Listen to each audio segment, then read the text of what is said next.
Pois bem, quando o homem pensou em medir comprimentos, ele naturalmente precisou de padrões para medir comprimento. No começo, os padrões eram meio sem padrão. Só usava a polegada de um, a polegada de outro, o pé, a braçada, o cúbito. Eram uns padrões muito bagunçados. Não existiam padrões fixos. Então, necessitava-se da definição de padrões bem estabelecidos. Aí surgiu o metro, surgiu a jarda, surgiu a milha, a polegada hoje ela já é relacionada com o sistema métrico e tudo mais. Então, da mesma forma que a gente precisa construir padrões para medir comprimentos, padrões para medir massa, padrões para medir tempos, a gente precisa de padrões para medir temperaturas. Então a gente vai, a partir de agora, falar sobre escalas de temperatura, que são esses padrões. Bom, para construir uma escala de temperatura, a gente precisa definir duas coisas. Tem que duas coisas estarem bem estabelecidas. Em geral, quando você vai construir uma escala de temperatura, você tem que atribuir dois valores.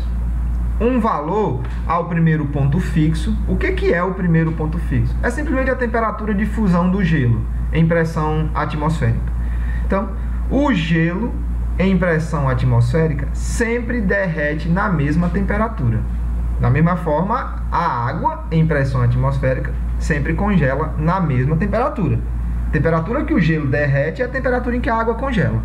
Certo? Essa temperatura, nesta temperatura, a gente pode ter, obviamente, se a água pode estar congelando nessa temperatura e o gelo pode estar derretendo, a gente pode ter água e gelo na mesma temperatura. Ok? Esse é o primeiro ponto fixo. O segundo ponto fixo é a temperatura de ebulição da água em pressão atmosférica. Óbvio, essa é a mesma temperatura em que o vapor de água condensa.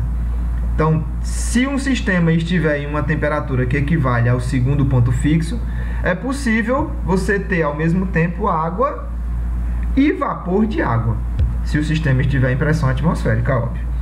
Pois bem, existem várias escalas de temperatura pelo mundo afora, pela literatura. 3 delas, no entanto, são muito populares porque ainda são muito usadas. A escala Celsius, que é a mais conhecida por nós, é a escala que a gente vê, por exemplo, nos noticiários, quando alguém vai falar do tempo e diz que a temperatura amanhã em Mossoró vai beirar os 45 graus de noite, né? Aquela pessoa está falando de 45 graus Celsius. A outra escala de temperatura, a escala Fahrenheit, essa escala ela ainda existe, ela ainda é utilizada, principalmente nos países que falam a língua inglesa. E tem também a escala Kelvin, que é a escala termodinâmica. A escala Kelvin é a escala que os físicos, em geral, gostam de utilizar quando vão comunicar seus trabalhos e que precisam comunicar temperaturas. Ok? Ela também é chamada de escala absoluta. Joia? Como que essas escalas foram construídas? Foram construídas como eu disse aqui no início. Aqueles que construíram essas escalas precisaram simplesmente atribuir dois números. Um número para o ponto fixo, o primeiro ponto fixo, e um número para o segundo ponto fixo. E é aí que essas escalas vão ser diferentes umas das outras. Porque vamos lá, vamos apresentar as escalas e nos acostumar com elas. A escala Celsius, por exemplo, que é a nossa mais conhecida, nessa escala, o número que é atribuído ao primeiro ponto fixo, ou seja, a temperatura em que a gente pode ter água e gelo ao mesmo tempo, é o 0. E o número que é atribuído ao segundo ponto fixo, que é a temperatura em que nós podemos ter água e vapor de água ao mesmo tempo, é o 100. Perceba, não é porque esse aqui é o primeiro ponto fixo e esse aqui é o segundo ponto fixo que a escala fica entre esses dois números. Não, óbvio que existem temperaturas maiores que 100. Óbvio, 100 é a temperatura em que a água está fervendo. Existem temperaturas maiores que 100, óbvio. E existem temperaturas menores que 0. É lógico, menos 10, menos 20, 30 graus Celsius. Certo?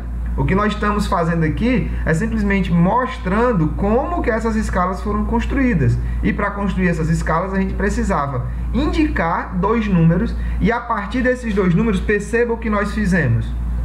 Ao atribuir o 0 para o primeiro ponto fixo e o 100 para o segundo ponto fixo, perceba que tem uma distância de 100 graus entre um ponto fixo e outro ponto fixo. Essa escala é por isso chamada de escala centígrada. É uma escala que tem 100 graus entre o primeiro ponto fixo e o segundo ponto fixo. Perceba que com isso nós definimos qual é o tamanho de um grau. Qual é o tamanho de um grau na escala Celsius? É 1/100º da distância entre o primeiro ponto fixo e o segundo ponto fixo. Ok? Óbvio, nós podemos, repetindo, nós podemos ter temperaturas maiores que 100 e nós podemos ter temperaturas menores que 0. Já na escala Fahrenheit, os números atribuídos para o primeiro ponto fixo e o segundo ponto fixo são 32 e 212. Perceba que a distância entre o primeiro ponto fixo e o segundo ponto fixo é 180 graus. Ok? Então, é óbvio que o grau na escala Fahrenheit não tem o mesmo tamanho de um grau na escala Celsius. Onde cabem 100 graus Celsius, cabem 180 graus Fahrenheit. É óbvio que 1 grau Fahrenheit é menor do que 1 grau Celsius. Se a gente diz que uma coisa esquentou 10 graus Fahrenheit, essa coisa não esquentou 10 graus Celsius, esquentou menos, porque 10 graus Fahrenheit são menores que 10 graus Celsius. Ok? A terceira escala, que é a escala Kelvin, perceba, atribui-se ao primeiro ponto fixo o valor de 273 e ao segundo ponto fixo o valor de 373. Essa escala também é centígrada, como se pode ver. Entre o primeiro ponto fixo e o segundo ponto fixo, nós também temos 100 graus. Embora a terminologia grau não seja usada quando se trata da escala Kelvin. Nós não nos referimos a 100 graus Kelvin, 20 graus Kelvin, é simplesmente 20 Kelvin.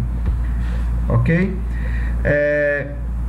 O tamanho do Kelvin, obviamente, é do mesmo tamanho de 1 grau Celsius. Onde cabem 100 graus Celsius, cabem 100 Kelvin.